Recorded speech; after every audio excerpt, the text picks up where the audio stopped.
আমাদের কুমিল্লা শহর কিন্তু ফাঁকা হয়ে গিয়েছে। সবাই হচ্ছে গ্রামের বাড়িতে চলে গেছে। হ্যালো এভরিওয়ান, আসসালামু আলাইকুম। কেমন আছেন সবাই? আশা করি ভালো আছেন। চলে আসলাম নতুন একটি ব্লগ নিয়ে আপনাদের সাথে শেয়ার করতে। আজকের ব্লগটা হচ্ছে ঈদের 2 দিন আগের, মানে আজকে হচ্ছে শনিবার। তার শনিবারে কি করলাম আপনাদের সাথে শেয়ার করলাম। সকালবেলা হচ্ছে পরোটা বানিয়ে নিলাম, আর হচ্ছে বাইরে থেকে আমি সবজি ভাজি আর ডাল ভাজি নিয়ে আসছিলাম, আর হচ্ছে এদিক দিয়ে চা। তো আমি রোজা রাখছিলাম, আর বাচ্চারা আমার যা শাশুড়ি ওরা খেয়ে নিয়েছে।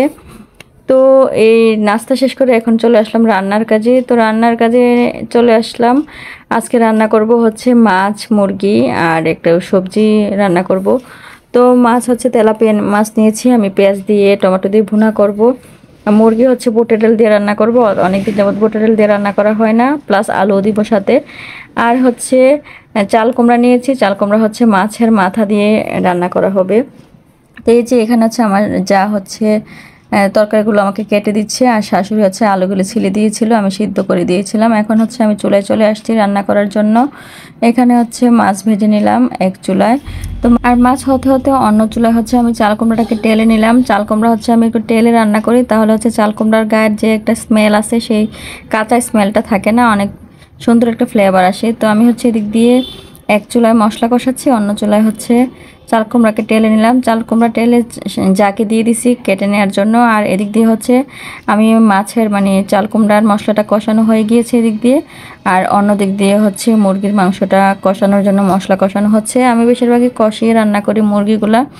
আসলে হচ্ছে প্রতিদিনই মুরগি রান্না করতে হয়, আর এটা রান্না করতে বেশি একটা ভালো লাগে না। আপনারা বলবেন যে একই রেসিপি বারবার দেখাই, তো যাই হোক ভিডিওতে যেহেতু দেখাতে হয় তো আর কি করব, সব কিছুই হচ্ছে আপনাদের সাথে শেয়ার করি।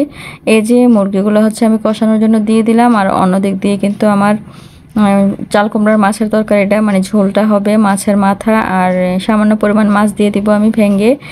তো এই আর কি। এই যে হয়তো চুলার কাছে শুকনো মরিচটা দেখতেছেন অনেকক্ষণ যাবত, আপনাদেরকে আবারও দেখিয়ে দিলাম।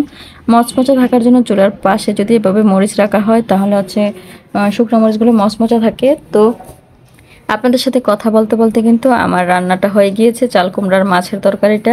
তো আমি এখন ধনেপাতা দিয়ে তরকারিটাকে উঠিয়ে নিব, আর এদিক দিয়ে হচ্ছে মুরগিটাও হয়ে যাচ্ছে। মুরগির মধ্যে হচ্ছে আমি আলুটা দিয়ে দিয়েছিলাম মাঝখান দিয়ে, সিদ্ধ করা ছিল যেহেতু, আর হচ্ছে বুটের ডালটাও দিয়ে দিয়েছিলাম। এদিক দিয়ে হচ্ছে আমার চাল কুমড়া তরকারি উঠানো হয়ে গিয়েছে, ভাতও হয়ে গিয়েছে। এখন হচ্ছে মাছের তরকারিটা রান্না করতেছি, মানে টমেটো দিয়ে। আর টমেটোগুলো হচ্ছে আসলে বেশি ভালো ছিল না, একটু শক্ত শক্ত ছিল, সেগুলো যেগুলো গলে নাই। তো এইভাবেই হচ্ছে আমার রান্না বান্না শেষ করলাম আর আপনাদের সাথে শেয়ার করলাম। দুপুরে খাবার দিয়ে দাবার খেয়ে হচ্ছে আমরা চলে গেলাম গরু দেখার জন্য। আমাদের গরুটা হচ্ছে আমার মামা শ্বশুরের বাসায় রাখা হয়েছে। তো সেইখানে হচ্ছে আমরা চলে যাচ্ছি। এই যে আমার যা শাশুড়ির পেছনে, আমি আর আমার ছেলে সামনে অটোতে বসে আছি। তো এই এমন করতে করতে হচ্ছে আমাদের গন্তব্যস্থান, আমাদের বাসা থেকে 10 মিনিটের রাস্তা চলে গেলাম। এই যে তাদের গলির ভিতরে ঢুকে গেলাম, ঢুকেই হচ্ছে আমাদের গরুটাকে দেখতে পেলাম।